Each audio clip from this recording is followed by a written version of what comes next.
Angliyada Uyg'urlarni xo'rlagan Xitoy doiralariga embargo yurgizish to'g'risidagi bir chaqiriqqa 145 ming odam imzo qo'yib, hukumatning millionlagan Uyg'urni lagerga qamishiga qarshi harakatga o'tishini talab qildi.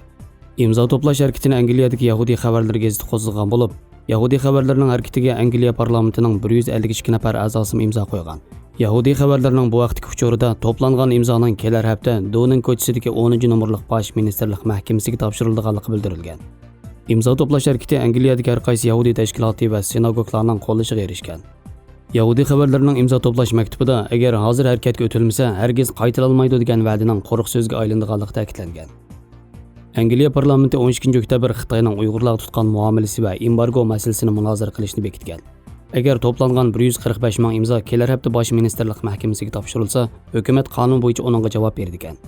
Angliya hukumati Sharq Turkiston Uyg'ur masalasida Xitoyni keskin tanqid qilayotgan bo'lsa-mu, lekin uning Xitoy doiralariga qarata konkret tadbir qo'llanish talab qilinib kelgan.